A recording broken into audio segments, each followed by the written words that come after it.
ओम शांति। आज 3/5/2025 3 मई 2025 मीठे बाबा के मधुर मुरली का मुख्य सार है। मीठे बच्चे, अपने को राज तिलक देने के लायक बनाओ। जितना पढ़ाई पढ़ेंगे, श्रीमत पर चलेंगे तो राज तिलक मिल जाएगा।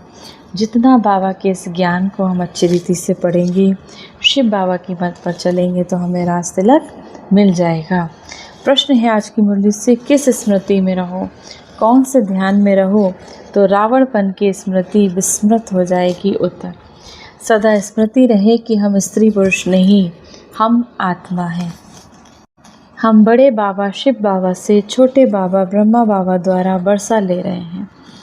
ये स्मृति रावणपन की स्मृति को भुला देगी। जबकि स्मृति आई कि हम एक शिव बाबा के बच्चे, तो रावणपन की स्मृति समाप्त हो जाती है। जब बाबा कहते हैं, जब हमारे अंदर ये स्मृति रहे कि हम स्त्री पुरुष नहीं, हम आत्मा हैं, एक पिता की संतान हैं। हम बड़े बाबा मानो शिव बाबा जो कि ब्रह्मा बाबा के तन में आए, हम उनके द्वारा बरसा ले रहे हैं। ये स्मृति आपको विकारों से छुड़ा देगी। और जब ये स्मृति आए कि हम एक परमात्मा के बच्चे, आपस में भाई भाई हैं, तो रावणपन की स्मृति, विकारों की स्मृति समाप्त हो जाएगी। यह भी पवित्र रहने की एक बहुत अच्छी युक्ति है, परंतु इसमें मेहनत चाहिए। गीत है आज की मुरली से, तुम्हें पाके हमने जहाँ पा लिया है। धारणा के लिए मुख्य सार है, पहला नंबर, अपने को राज तिलक देने के लायक बनाना है। सपूत बच्चा बनकर सबूत देना है। चलन बड़ी रॉयल रखनी है। शिव बाबा का पूरा मददगार बनना है। दूसरा, हम स्टूडेंट हैं। हम कौन हैं? हम विद्यार्थी हैं और बाबा हमें पढ़ा रहे हैं, स्वयं भगवान हमें पढ़ा रहे हैं। इस खुशी से पढ़ाई पढ़नी है। कभी भी पुरुषार्थ में दिल शिकस्त नहीं बनना है। इस ज्ञान मार्ग में कभी भी दिल शिकस्त नहीं बनना है। वरदान है, अपने अधिकार की शक्ति द्वारा त्रिमूर्ति रचना को सहयोगी बनाने वाले मास्टर रचता भव। त्रिमूर्ति शक्तियाँ मन, बुद्धि, संस्कार, ये आप मास्टर रचता की रचना है। इन्हें अपने अधिकार की शक्ति से सहयोगी बनाओ। जैसे राजा स्वयं कार्य नहीं कराता है, करने वाले राज्य कारोबारी अलग होते हैं, ऐसे आत्मा भी करावनहार है, करनहार है। ये विशेष त्रिमूर्तियाँ शक्तियाँ हैं।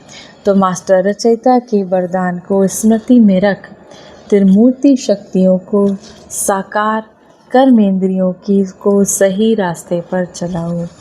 तो मास्टर रचयिता के वरदान को स्मृति में रखकर त्रिमूर्ति शक्तियों को साकार, कर्मेंद्रियों को सही रास्ते पर चलाओ। स्लोगन है, अव्यक्त पालना के वरदान का अधिकार लेने के लिए स्पष्टवादी बनो। अव्यक्त पालना के वरदान का अधिकार, बाबा की हमें पालना का अनुभव हो, उसके लिए क्या करना? स्पष्टवादी बनो। अव्यक्त इशारे, रूहानी रॉयल्टी और प्योरिटी की पर्सनालिटी धारण करो।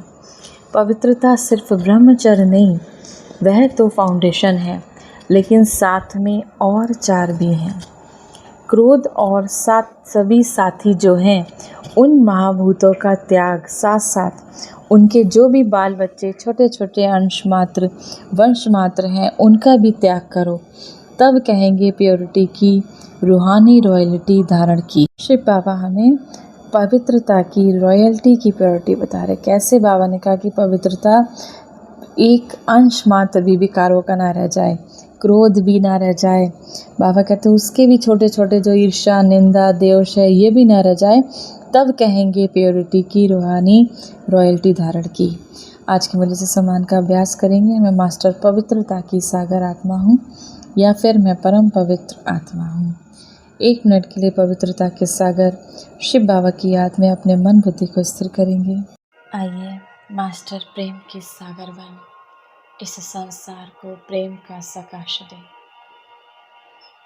परम धाम से, परमात्मा शिव से प्रेम का दिव्य प्रकाश मुझ आत्मा में समाता जा रहा है।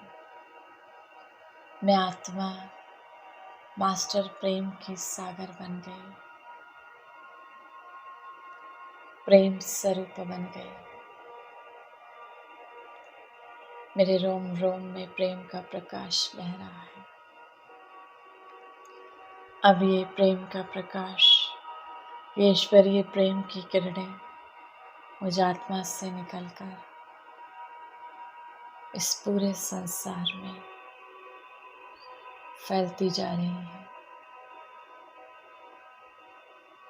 क्रोध में जलती हुई उन आत्माओं तक जा रही है।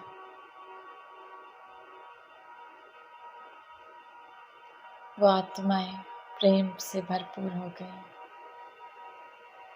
इस संसार की हर एक आत्मा क्रोध मुक्त हो गई। ईश्वरीय प्रेम से संपन्न बन गई आत्माएं